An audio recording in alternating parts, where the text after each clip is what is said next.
Son ya las 7 de la mañana con 19 minutos. Amigos televidentes, muy buenos días. Gracias por acompañarnos en este día especial, 26 de septiembre, Día de la Bandera Ecuatoriana. Hoy, varios establecimientos educativos, o mejor dicho, la mayoría de establecimientos educativos en el país realizarán el juramento a la bandera. Loor a nuestra bandera, a nuestro tricolor.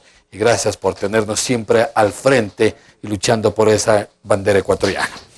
Vamos a iniciar este espacio de diálogo. Nos acompaña la doctora Lorena Naranjo Godoy. Ella es directora nacional de la DINARDAF. Y con ella vamos a hablar acerca del tema del proyecto de ley de protección de datos personales. Un tema que ustedes conocen, hace algunas semanas atrás se dio a conocer a nivel nacional y esto puso en preocupación a los 17 millones de ecuatorianos cuando se conoció que en Miami una empresa privada pues manejaba datos personales de los ecuatorianos, alrededor de 20 millones. Esto ha hecho que el gobierno tome algunas precauciones y ya ha mandado una ley hacia la Asamblea Nacional. Vamos a conversar de este tema con nuestra invitada. Muy buenos días, gracias por acompañarnos. Vayamos por lo primero, ¿qué tipo de investigación están realizando ustedes con respecto a este tema de la filtración de datos que se conoció y que ya es público de todos los ecuatorianos? Muy buenos días, muchas gracias por la invitación. Bueno, las autoridades pertinentes, en este caso la Fiscalía General del Estado, se encuentra en procesos de investigación. Entiendo yo que ellos tendrán que pronunciarse en su momento cuando ya tengan los resultados de esta. Ahora, ¿qué está haciendo la DINARDAF sobre este tema? Bueno, nosotros veníamos trabajando hace más de 8 meses en la construcción de un proyecto colaborativo en el que habíamos identificado que al Ecuador lo que le hacía falta para luchar contra este mercado ilegal de bases de datos era una norma que estableciera las reglas de juego claras para todos aquellos que son responsables de tratamiento. Esto es decir, las empresas o instituciones públicas, porque pueden ser responsables de tratamiento personas naturales, personas jurídicas, públicas o privadas, que en el ejercicio de sus funciones o de su giro de negocio hacen de los datos que su parte de su entorno. Por ejemplo, recopilan información por un canal telefónico, recopilan información a través de las ventanillas, lo analizan, la tratan y después le ponen a usted un servicio o un producto adaptado a sus necesidades. Entonces, todos quienes usan datos, que ahora son muchas empresas y el Estado también, que necesita eso para dar una buena atención, necesita reglas claras, principios que debe cumplir para que pueda hacer su trabajo sin poner en riesgo a las personas que somos los titulares de los datos, es decir, las que realmente estamos en esas bases de datos, pero no son una cosa ajena, ¿no? Ahora vamos a ponernos en el lado de la ciudadanía que nos mira a nivel nacional. Ellos van a decir, pero a estas alturas, ¿para qué una ley en la Asamblea? Si ya se conoce que hay más de 17, 18 millones de ecuatorianos que están en esa nube, que están justamente en esa filtración de datos y que cualquier ciudadano que maneje el tema del Internet puede haber cogido esa base de datos. Bueno, debemos identificar que la protección de datos personales no solo es seguridad. Seguridad es un factor, uno de los principios que debe protegerse. La protección de datos personales es integral. Esto significa que la comunidad, hay una corresponsabilidad entre Estado, empresas e incluso nosotros ciudadanos de cómo protegernos a nosotros mismos. Lo que pasa es que ya no somos ciudadanos físicos, somos ciudadanos digitales y por lo tanto necesitamos derechos digitales. El hecho de que eso. Todavía tenemos en la Constitución, en el artículo 66, numeral 19, pero no hemos tenido una ley. Y esa ley es la que habilita cómo nosotros, que ya tenemos presencia física, ahora debemos tener derechos para poder ejercer nuestra presencia virtual.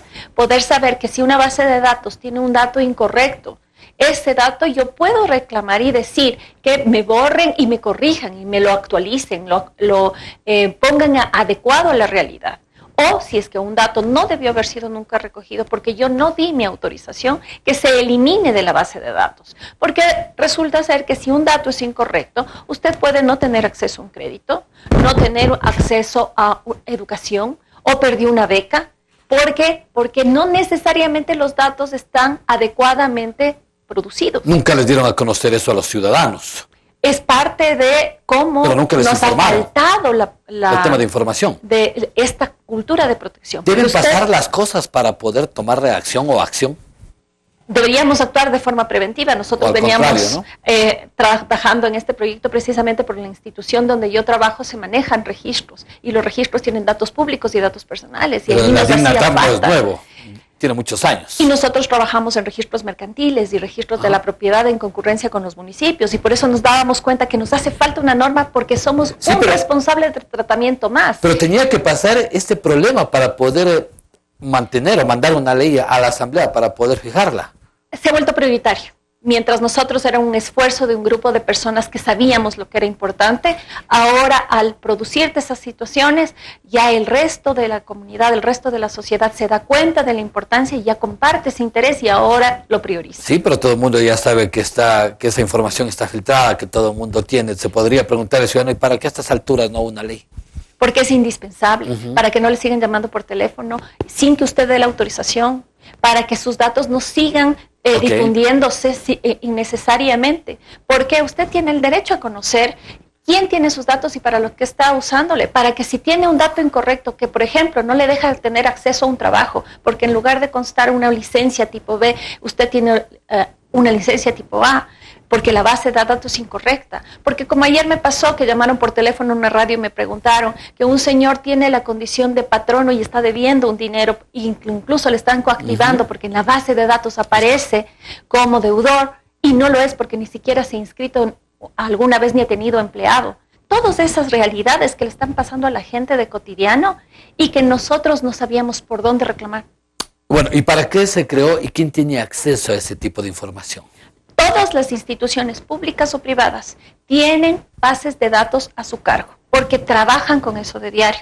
Y entonces cada una de esas empresas públicas o privadas deben cumplir con estos principios para que no afecten a las personas que estamos ahí, incluidas en esas bases de datos. ¿Y quién tiene acceso? ¿Pero quién tiene acceso? ¿Tenemos todos? Cuando usted autoriza, porque la normativa dice en la Constitución que solo se puede tratar datos personales si es que es autorizado por el titular, por usted, o autorizado por la ley. Entonces las instituciones públicas lo hacen por ley, las personas privadas tienen que pedirnos consentimientos. Nosotros somos las personas que tenemos que decir, sí, le autorizo a usted supermercado, le autorizo a usted... Que en la realidad nunca lo han hecho, más bien con este tema de filtración lo que han hecho es llamar y dar acceso a lo que uno tiene. En este caso nos damos cuenta que ahora tiene que ser prioritario y que entonces ahora sí es indispensable que la Asamblea dicte una normativa para que esto no nos vuelva a ocurrir. Ok, ahora nos vamos al tema de la Asamblea con esta ley. ¿Ya está en la Asamblea? ¿Para cuándo piensan hacer una ley? ¿Y sobre qué temas fundamentales? O sea, me imagino que tiene muchos artículos esta nueva ley, pero lo más importante, la base primordial para que la Asamblea apruebe. Los 90 artículos que constituyen el proyecto de ley contienen derechos, derecho de acceso, quién tiene mis datos, para qué los tiene, derecho de rectificación, hay un dato incorrecto, lo corrijo, derecho de eliminación, un dato no debió haber estado ahí, elimínelo, derecho de oposición, yo no quiero estar en esa base de datos, deje de llamarme por teléfono, derecho de educación digital, porque nos falta muchísimo en el país para entender la problemática y saber cómo cuidarnos, esto es una corresponsabilidad, necesitamos enseñarles a nuestros hijos a caminar en carreteras digitales, así como les enseñamos a no hablar con extraños, tienen que aprender a no hablar con extraños digitales, porque se ponen aún en mayor riesgo. Toda esta generación, tanto en el currículum nacional para el tema de educación de niños, niñas y adolescentes, como en la capacitación de adultos, que en cambio tenemos que alfabetizarnos digitalmente. Esta serie de derechos, unidos también a los principios, que son las obligaciones de los responsables de tratamiento. Estas obligaciones que son, debe ser la base de datos de calidad, para que no tenga un dato desactualizado que me inhabilite a tener un derecho, para no tener un dato que no he sabido, no han buscado mi consentimiento y no me han informado además cómo están usando la información. Hay que cumplir esos principios. El de seguridad, poner toda la estructura tecnológica necesaria para que no haya estas brechas de seguridad, estas puertas abiertas, que se inviertan estos recursos en proteger los datos porque los datos somos nosotros. Y todo esto es parte de lo que una autoridad de control tiene que verificar que se cumpla. ¿Cómo identificar todo esto cuando a una persona les llaman para pedir su información? Porque a veces, le digo, o en el tema común, han llamado y decimos, no, gracias, hasta luego, y se acabó ahí. Precisamente nosotros tenemos que aprender a identificar que esos datos que nosotros entregamos somos nosotros y nos estamos poniendo en riesgos innecesarios cuando, por ejemplo, nos piden que llenemos una rifa en un sorteo, que además participemos en un concurso y nosotros entregamos nuestros datos y al poco tiempo nos están llamando. Pero insisto nuevamente, ese es un solo factor del problema, el consentimiento. Es la protección integral, es saber cuándo yo puedo tener acceso a esa información y además exigir que se corrija si hay equivocaciones o exigir que se me respete y que por lo tanto si ya dije que solo quiero que usted trate los datos, no permitir que otra persona me esté llamando ni a su vez otro porque me ponen en riesgo innecesariamente. ¿Y qué tipo de sanciones también hay? Porque debe haber una sanción para quien use de estos datos personales. ¿Cómo identificarla a ese que está utilizando esos datos? Efectivamente, lo que se hace en otros países donde esta ley ya ha estado implementada hace muchos años, lamentablemente solo Bolivia, Venezuela y Ecuador no tenemos leyes de protección de datos.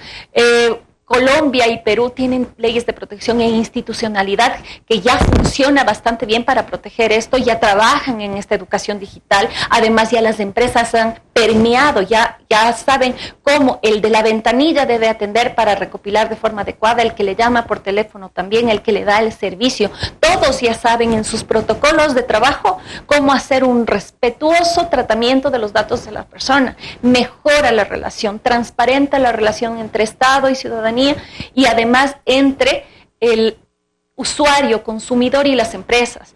Esa confianza digital es indispensable, porque si no, ¿qué es lo que ocurre ahora? Me llaman por teléfono y yo cuelgo. Y en lugar de acercarme a la marca, de sentirme más identificado, estoy rompiendo la relación. Una vez, digamos que la asamblea de paso a la aprobación, ¿qué tanto y cuánto ya es viable de seguridad para mí o para los ciudadanos ecuatorianos? Es un proceso de construcción porque la seguridad la construimos todos. Nosotros, los ciudadanos, vamos a tener que aprender a protegernos. Un tema de seguridad digital, pero de protección. De saber que yo no puedo creerme que si me llaman por teléfono y me dicen, es que nosotros somos de tal entidad y tenemos estos datos y yo asumo que es verdad eso. Y tengo que aprender a distinguir que no todo el que me diga los datos por teléfono realmente es quien dice ser. ¿No cree que es necesario que ir primero una vez que esté aprobada la ley, ¿no? Siempre y cuando la pasen a la asamblea?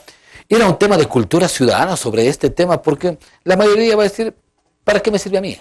¿Con qué objetivo me sirve a mí? A la final no creo que es útil para mí, pero no saben que para los 17 millones de ecuatorianos tarde o temprano puede ser afectado. Es indispensable hacer un proceso de educación digital. Todos los días nosotros usamos celular. Okay. Todos los días nosotros usamos un servicio público o privado. Y en esa situación estamos expuestos a que lamentablemente una base de datos no esté bien construida y por lo tanto yo esté en el lugar inadecuado, en el momento incorrecto y se me atribuya una categorización que no tengo. Como el ejemplo que le conté de deudor, como el ejemplo de patrono cuando ni siquiera ha tenido empleado.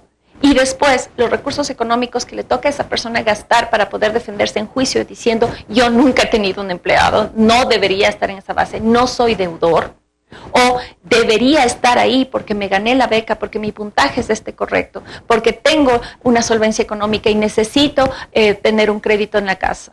Y todo lo que pasa es que no nos hemos dado cuenta que ya los trámites físicos están desapareciendo y que todo lo que nosotros estamos postulando o haciendo para ejercer nuestros derechos ya está en versión digital. ¿Qué tanto y cuánto la Asamblea está interesada, le ha puesto mucho interés para que se apruebe este tema como de carácter urgente? También, claro que no es desde el Ejecutivo de carácter urgente, pero sí la Asamblea como un tema de interés nacional. Yo creo que debe tenerlo así, porque la Asamblea está para garantizar derechos, como lo dice su propio eslogan. Así es. Y en consecuencia, esto es un espacio donde necesitamos de urgencia una normativa que nos proteja en nuestro ámbito digital.